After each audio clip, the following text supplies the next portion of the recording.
ఇంకెంత కష్టపడాలి సార్? ఇప్పటికీ 3 అటెంప్ట్స్ చేశాను. అది కూడా చాలా కష్టపడి. అయినా ఫలితం లేకపోతే నేనేం చేస్తాను? నేను సివిల్స్లో సక్సెస్ అయ్యి ప్రజలకు ఏమైనా చేద్దామనుకున్నాను. ఇక నా వల్ల కాదు సార్. అయినా ఇవి పరీక్షలులాగా లేవు, పనిష్మెంట్ లాగా ఉంది సార్.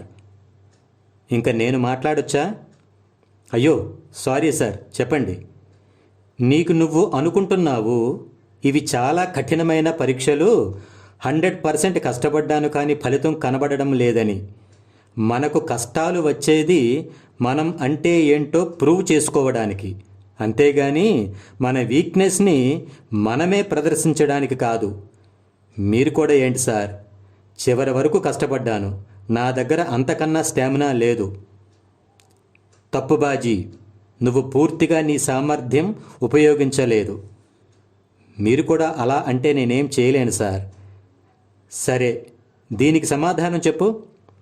నీకు హెవీ ఫీవర్ వచ్చి కదల్లేని స్థితిలో నువ్వు ఉన్నావనుకుందాం. నీ చేతికి ఒక జానెడు దూరంలో ఉన్న మంచినీటి గ్లాసును తీసుకొని త్రాగుతావా? ఏంటి సార్, ఎలా త్రాగగలను? ఎక్స్ట్రీమ్ వీక్నెస్ అంటున్నారు, కదలలేని స్థితి. ఖచ్చితంగా అమ్మను పిలుస్తాను, లేదా త్రాగకుండా ఉంటాను. అంతేనా? అంతే సార్, పక్కా పక్కా సార్.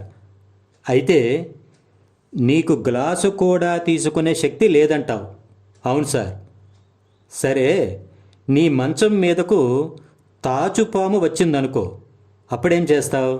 వామ్మో, ఏం చేస్తాం సార్, ఒక్క దూకు దూకి పరిగెడతా. మరి ఇప్పుడెలా వచ్చింది శక్తి? నిజమే సార్, నిజం మాత్రమే కాదు బాజీ, మీలాంటి యూత్ మీలో ఉన్న శక్తిలో దాదాపు 90% శక్తిని ఇలానే వ్యర్థం చేస్తున్నారు.